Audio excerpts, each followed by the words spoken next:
soldiers, sailors, and airmen of the Allied Expeditionary Force.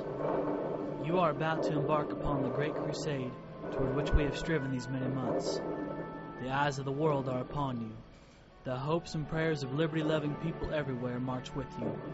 In company with our brave allies and brothers in arms on other fronts, you will bring about the destruction of the German war machine, the elimination of Nazi tyranny over the oppressed peoples of Europe, and security for ourselves in a free world.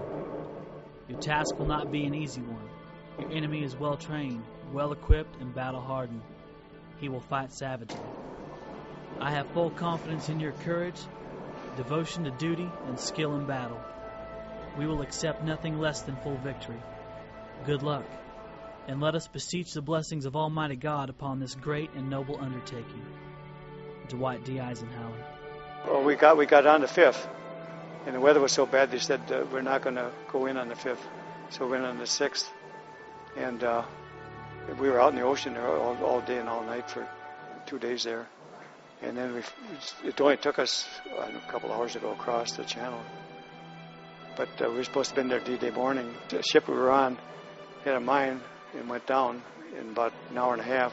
But that relief valve was going steady, that pressure, and 2 smokestacks were just billowing fire, orange fire, and black smoke on top of that. And it was rough as could be. And I stood on my right leg, and it shook like everything. So I stood on my left leg, and it didn't shake. So I didn't want anybody to know. I was scared. So I stood on my left leg till we got off we went down that rope ladder when the British came and picked us up about an hour later. But the Americans wouldn't. Not an American ship would come out and pick us up, and we were amongst them. They were going right by us, but they wouldn't pick us up. I think they thought it was going to blow up. We didn't get into 11 o'clock that day, which saved us because that morning it was about 70-80% going. First bunch going in were all killed. Then we're going in, and they were rolling bodies just rolling on the shore there. We went to Normandy. We were there for 29 days, and I was gunner on the sight on the gun, and that was a corporal's position. But we had to have 2. They only had 1 because that's all it called for. But we had to have 1 for 12 hours on daytime and 12 at night. So I was doing the corporal's job. But we were there for 29 days. Supposed to cut off the peninsula, Normandy Peninsula, and go clean that out. But we didn't get time. They had so many troops there that they said, "You're special troops. You go back to England and get ready for another mission."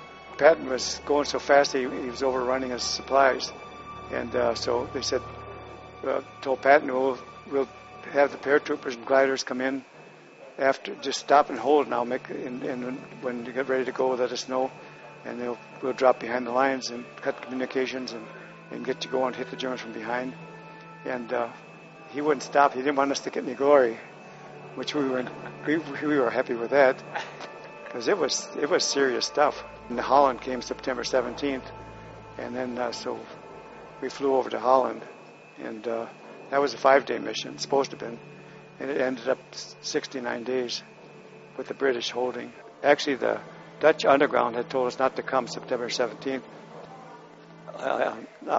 Ike wasn't in charge of that. It was Montgomery.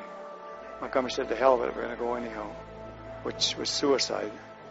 So they killed 7,000 out of 9 British troops there, 60 gliders at a time. And when you come in landing and there's no separate straight directions, you either land wherever you can, but somebody sees they turn and then somebody's turning that way. That was a massacre too. But we had the CG-4A, these gliders right here, but the British had the big wooden plywood gliders, and when they hit something, it was just like toothpicks, splinter all over.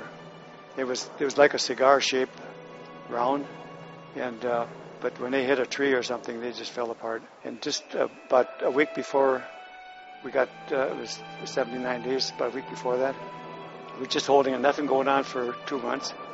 And they said the Germans rather, was going to make a drive through right where our battalion was. And so they called in our mortars ahead of us in the 75s, 105s, 155s, and 240s. All the artillery, and then they called in the whole British Corps because they kept coming. And they came for an hour and 15 minutes, We had 105 pieces of artillery firing in that area. And then about 5 years ago, I was over there, and I read an article where some German wrote, it was in that division. He said they lost 70% of the division there that day in an hour and 15 minutes. Per minute, our guns, we had 12 guns. And 105s are a little bit slower. But 105 artillery pieces, they called all the tanks in. We gave them the location of the reading of whatever it was. And they were all firing in there. And so it was an hour and 50 minutes, then they waved white flags. The stench was horrible, but it rained in sunshine, like our fall September. It was November, actually, around the end of November. And the stench was just horrible. And it got worse and worse every day. And then they said, march order field, mission accomplished. And so we were going to get that out of there. And the Canadians took over artillery, brought their artillery in.